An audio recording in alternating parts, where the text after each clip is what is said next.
ಭಾರೀ ಮಳೆಯಿಂದಾಗಿ ರಸ್ತೆ ಕಾಣದೆ ಕಾರು ಡಿವೈಡರ್ಗೆ ಡಿಕ್ಕಿಯಾದ ಪರಿಣಾಮ ಸ್ಥಳದಲ್ಲೇ ಇಬ್ಬರು ಸಾವನ್ನಪ್ಪಿರುವ ಘಟನೆ ಹಾಸನ ಜಿಲ್ಲೆಯ ಸಕಲೇಶಪುರದ ಬಾಗೆ ಎಂಬಲ್ಲಿ ನಡೆದಿದೆ. ಮೃತರನ್ನ ಬೆಂಗಳೂರು ಮೂಲದ ಅಭಿಷೇಕ್ ಶರತ್ ಎಂದು ತಿಳಿಯಲಾಗಿದ್ದು, ಕಾರಿನಲ್ಲಿದ್ದ ಇನ್ನಿಬ್ಬರು ಯುವಕರಿಗೆ ಗಂಭೀರ ಗಾಯಗಳಾಗಿವೆ. ನಾಲ್ವರು ಎರಟಿಗಾ ಕಾರಿನಲ್ಲಿ ಬೆಂಗಳೂರಿನಿಂದ ಧರ್ಮಸ್ಥಳಕ್ಕೆ ತೆರಳುತ್ತಿದ್ದರು. ಬಾಗೆ ಸಮೀಪದಲ್ಲಿ ಭಾರೀ ಮಳೆಯಿಂದಾಗಿ ರಸ್ತೆ ಕಾಣದೆ ಚಾಲಕ ನಿಯಂತ್ರಣ ತಪ್ಪಿ ಬಿದ್ದಿದ್ದು, ಪರಿಣಾಮ ಕಾರು ಡಿವೈಡರ್ಗೆ ಡಿಕ್ಕಿ ಹೊಡೆದಿದೆ. ಪರಿಣಾಮ ಇಬ್ಬರು ಸಾವನ್ನಪ್ಪಿದ್ದು, ಇನ್ನಿಬ್ಬರು ಗಂಭೀರವಾಗಿ ಗಾಯಗೊಂಡಿದ್ದಾರೆ. ಸದ್ಯ ಗಾಯಾಳುಗಳನ್ನು ಆಸ್ಪತ್ರೆಗೆ ದಾಖಲಿಸಲಾಗಿದ್ದು, ಚಿಕಿತ್ಸೆ ಪಡೆಯುತ್ತಿದ್ದಾರೆ. ಭಾರೀ ಮಳೆಯಿಂದಾಗಿ ರಸ್ತೆ ಕಾಣದೆ ಕಾರು ಡಿವೈಡರ್ಗೆ ಡಿಕ್ಕಿಯಾದ ಪರಿಣಾಮ ಸ್ಥಳದಲ್ಲೇ ಇಬ್ಬರು ಸಾವನ್ನಪ್ಪಿರುವ ಘಟನೆ ಹಾಸನ ಜಿಲ್ಲೆಯ ಸಕಲೇಶಪುರದ ಬಾಗೆ ಎಂಬಲ್ಲಿ ನಡೆದಿದೆ. ಮೃತರನ್ನ ಬೆಂಗಳೂರು ಮೂಲದ ಅಭಿಷೇಕ್ ಶರತ್ ಎಂದು ತಿಳಿಯಲಾಗಿದ್ದು, ಕಾರಿನಲ್ಲಿದ್ದ ಇನ್ನಿಬ್ಬರು ಯುವಕರಿಗೆ ಗಂಭೀರ ಗಾಯಗಳಾಗಿವೆ. ನಾಲ್ವರು ಎರಟಿಗಾ ಕಾರಿನಲ್ಲಿ ಬೆಂಗಳೂರಿನಿಂದ ಧರ್ಮಸ್ಥಳಕ್ಕೆ ತೆರಳುತ್ತಿದ್ದರು. ಬಾಗೆ ಸಮೀಪದಲ್ಲಿ ಭಾರೀ ಮಳೆಯಿಂದಾಗಿ ರಸ್ತೆ ಕಾಣದೆ ಚಾಲಕ ನಿಯಂತ್ರಣ ತಪ್ಪಿ ಬಿದ್ದಿದ್ದು, ಪರಿಣಾಮ ಕಾರು ಡಿವೈಡರ್ಗೆ ಡಿಕ್ಕಿ ಹೊಡೆದಿದೆ. ಪರಿಣಾಮ ಇಬ್ಬರು ಸಾವನ್ನಪ್ಪಿದ್ದು, ಇನ್ನಿಬ್ಬರು ಗಂಭೀರವಾಗಿ ಗಾಯಗೊಂಡಿದ್ದಾರೆ. ಸದ್ಯ ಗಾಯಾಳುಗಳನ್ನು ಆಸ್ಪತ್ರೆಗೆ ದಾಖಲಿಸಲಾಗಿದ್ದು, ಚಿಕಿತ್ಸೆ ಪಡೆಯುತ್ತಿದ್ದಾರೆ.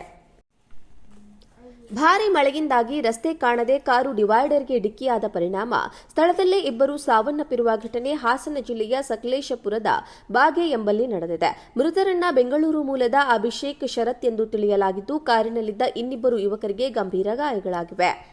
ನಾಲ್ವರು ಎರಟಿಗಾ ಕಾರಿನಲ್ಲಿ ಬೆಂಗಳೂರಿನಿಂದ ಧರ್ಮಸ್ಥಳಕ್ಕೆ ತೆರಳುತ್ತಿದ್ದರು. ಬಾಗೆ ಸಮೀಪದಲ್ಲಿ ಭಾರೀ ಮಳೆಯಿಂದಾಗಿ ರಸ್ತೆ ಕಾಣದೆ ಚಾಲಕ ನಿಯಂತ್ರಣ ತಪ್ಪಿ ಬಿದ್ದಿದ್ದು, ಪರಿಣಾಮ ಕಾರು ಡಿವೈಡರ್ಗೆ ಡಿಕ್ಕಿ ಹೊಡೆದಿದೆ. ಪರಿಣಾಮ ಇಬ್ಬರು ಸಾವನ್ನಪ್ಪಿದ್ದು, ಇನ್ನಿಬ್ಬರು ಗಂಭೀರವಾಗಿ ಗಾಯಗೊಂಡಿದ್ದಾರೆ. ಸದ್ಯ ಗಾಯಾಳುಗಳನ್ನು ಆಸ್ಪತ್ರೆಗೆ ದಾಖಲಿಸಲಾಗಿದ್ದು, ಚಿಕಿತ್ಸೆ ಪಡೆಯುತ್ತಿದ್ದಾರೆ. ಭಾರೀ ಮಳೆಯಿಂದಾಗಿ ರಸ್ತೆ ಕಾಣದೆ ಕಾರು ಡಿವೈಡರ್ಗೆ ಡಿಕ್ಕಿಯಾದ ಪರಿಣಾಮ ಸ್ಥಳದಲ್ಲೇ ಇಬ್ಬರು ಸಾವನ್ನಪ್ಪಿರುವ ಘಟನೆ ಹಾಸನ ಜಿಲ್ಲೆಯ ಸಕಲೇಶಪುರದ ಬಾಗೆ ಎಂಬಲ್ಲಿ ನಡೆದಿದೆ. ಮೃತರನ್ನ ಬೆಂಗಳೂರು ಮೂಲದ ಅಭಿಷೇಕ್ ಶರತ್ ಎಂದು ತಿಳಿಯಲಾಗಿದ್ದು, ಕಾರಿನಲ್ಲಿದ್ದ ಇನ್ನಿಬ್ಬರು ಯುವಕರಿಗೆ ಗಂಭೀರ ಗಾಯಗಳಾಗಿವೆ. ನಾಲ್ವರು ಎರಟಿಗಾ ಕಾರಿನಲ್ಲಿ ಬೆಂಗಳೂರಿನಿಂದ ಧರ್ಮಸ್ಥಳಕ್ಕೆ ತೆರಳುತ್ತಿದ್ದರು.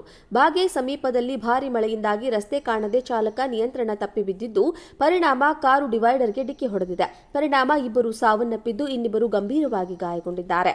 ಸದ್ಯ ಗಾಯಾಳುಗಳನ್ನು ಆಸ್ಪತ್ರೆಗೆ ದಾಖಲಿಸಲಾಗಿದ್ದು, ಚಿಕಿತ್ಸೆ ಪಡೆಯುತ್ತಿದ್ದಾರೆ. ಭಾರೀ ಮಳೆಯಿಂದಾಗಿ ರಸ್ತೆ ಕಾಣದೆ ಕಾರು ಡಿವೈಡರ್ಗೆ ಡಿಕ್ಕಿಯಾದ ಪರಿಣಾಮ ಸ್ಥಳದಲ್ಲೇ ಇಬ್ಬರು ಸಾವನ್ನಪ್ಪಿರುವ ಘಟನೆ ಹಾಸನ ಜಿಲ್ಲೆಯ ಸಕಲೇಶಪುರದ ಬಾಗೆ ಎಂಬಲ್ಲಿ ನಡೆದಿದೆ. ಮೃತರನ್ನ ಬೆಂಗಳೂರು ಮೂಲದ ಅಭಿಷೇಕ್ ಶರತ್ ಎಂದು ತಿಳಿಯಲಾಗಿದ್ದು, ಕಾರಿನಲ್ಲಿದ್ದ ಇನ್ನಿಬ್ಬರು ಯುವಕರಿಗೆ ಗಂಭೀರ ಗಾಯಗಳಾಗಿವೆ. ನಾಲ್ವರು ಎರಟಿಗಾ ಕಾರಿನಲ್ಲಿ ಬೆಂಗಳೂರಿನಿಂದ ಧರ್ಮಸ್ಥಳಕ್ಕೆ ತೆರಳುತ್ತಿದ್ದರು. ಬಾಗೆ ಸಮೀಪದಲ್ಲಿ ಭಾರೀ ಮಳೆಯಿಂದಾಗಿ ರಸ್ತೆ ಕಾಣದೆ ಚಾಲಕ ನಿಯಂತ್ರಣ ತಪ್ಪಿ ಬಿದ್ದಿದ್ದು, ಪರಿಣಾಮ ಕಾರು ಡಿವೈಡರ್ಗೆ ಡಿಕ್ಕಿ ಹೊಡೆದಿದೆ. ಪರಿಣಾಮ ಇಬ್ಬರು ಸಾವನ್ನಪ್ಪಿದ್ದು, ಇನ್ನಿಬ್ಬರು ಗಂಭೀರವಾಗಿ ಗಾಯಗೊಂಡಿದ್ದಾರೆ. ಸದ್ಯ ಗಾಯಾಳುಗಳನ್ನು ಆಸ್ಪತ್ರೆಗೆ ದಾಖಲಿಸಲಾಗಿದ್ದು, ಚಿಕಿತ್ಸೆ ಪಡೆಯುತ್ತಿದ್ದಾರೆ.